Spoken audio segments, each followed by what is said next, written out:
And welcome back. Now, Statistics South Africa, the only source of official statistics in the country, is threatening to close its doors as it's in dire need of cash to do research. The council is demanding funds from government as well as the appointment of more people. And Stats SA says it needs approximately 200 million rand to keep its services going. Now, according to Stats SA, 160 million rand was stripped from its budget in 2015. And joining us now via Skype is Professor David Everatt, and he's the chairperson of the Statistics Council, to talk about the circumstances at the cash-strapped council. Professor, good morning. Thanks so much for speaking to us here on Morning Live. Morning, pleasure. So let's just start with this financial situation and how we got to this point. What was the rationale behind stripping Stats SA of the money that it had received previously? So I think it's important to know that we've had money taken out of our budget every year since 2015-16. So that was the beginning of not us being captured and having money disappear to any other country in the world, but government simply cutting our own budget. And that seems to have been triggered by the previous Statistician General, who was presenting statistics in 2015-16. I think it was our youth report. And he made the point that these statistics suggest that government policy has failed the youth. And government, rightly or wrongly, got very angry and said, that's not really your role. We'll decide what the numbers mean. Your job is to give us the numbers. And from that moment on, Stats SA has been, as it were, on terms, on notice for daring to criticize government. And what they've done is taken the money out of the budget and put a freeze on hiring and promotion. And that means you're basically strangling the institution.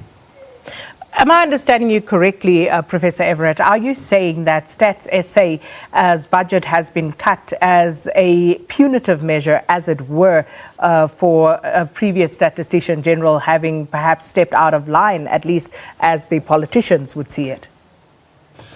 That seems to be the only explanation, because I think there's always an argument for some belt tightening, for efficiencies, to innovate by tightening the budget and so on. But to absolutely slash the budget and put a constraint on your ability to either hire clever young graduates or promote clever young or older staff in your institution, that seems punitive. And given that Stats SA itself as an institution has done nothing but continue to produce incredibly high quality statistics and innovations, we can only assume the punitive side to it. Which is very concerning, of course, because government is dependent on the statistics that are produced by Stats SA. And one has to wonder, due to this lack of funding, there has, of course, to be some cost-saving measures. So what is the implication of all of this on the work that Stats SA is doing now? So I should say, we're the council that advises Stats SA, so we're not employed by them. We sit next to the Statistician General. So Stats SA will continue doing its work, but we've got it now at 20% vacancy rate, which means people are having to work 6 or 7 day weeks in order to keep the work of Stats SA moving. We're beginning to cut sample sizes. We're beginning to discontinue particular services and products. We didn't run the self-reported poverty survey, which in South Africa strikes me as just a terrible tragedy, all because of budget. And so I think what government do is they look at the amount they've budgeted for the census, which is in the order of 3 billion, and that's all for fieldwork. And they say, no, you've got lots of money. And we're saying, if you don't have a Stats SA that's there to run the census, manage the census, analyze the census, and tell us what it all means, it makes no difference whether you've budgeted for fieldwork or not. And so the implication of this is, if the council that I happen to chair who follows through and resigns, the Statistician General can still release statistics, but they cannot be seen as official statistics because you need our endorsement for that to be true. If that's the case, we have to advise the IMF immediately because we're a reporting agency.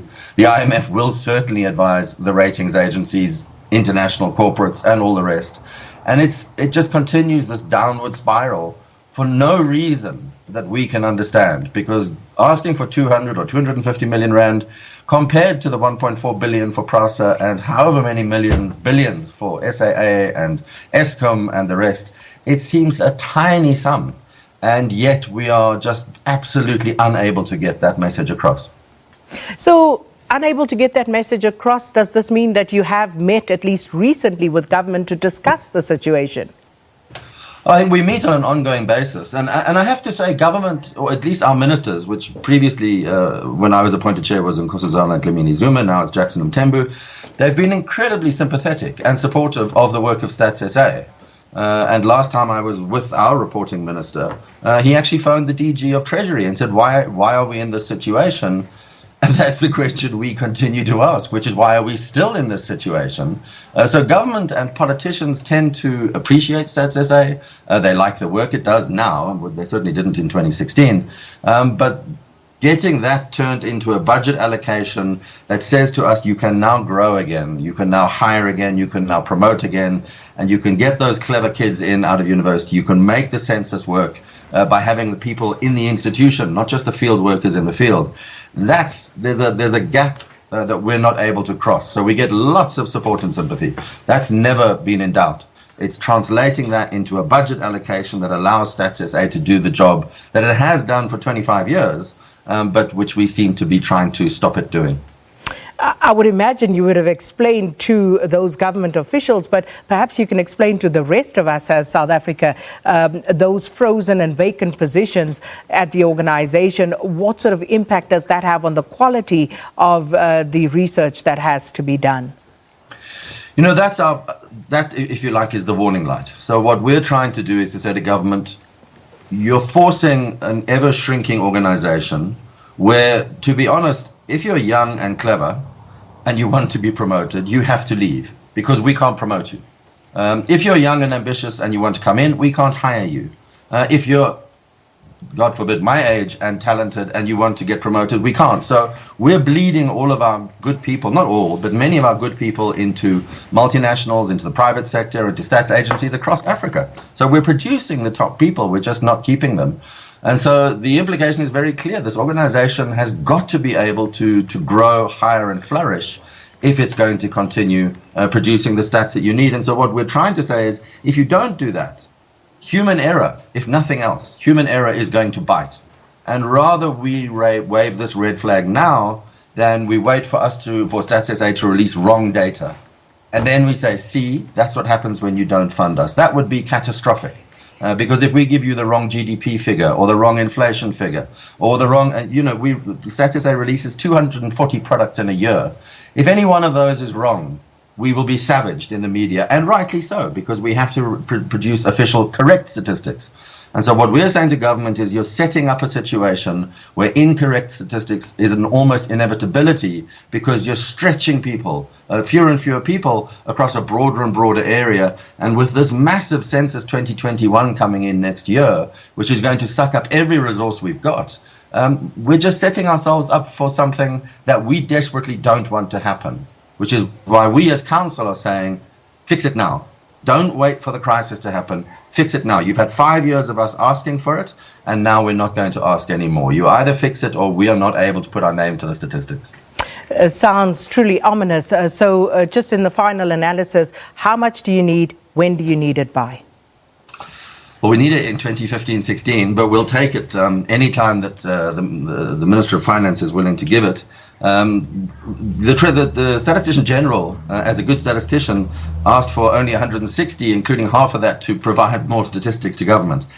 We as council believe that a figure of 250 million takes us back to where we were in 2015.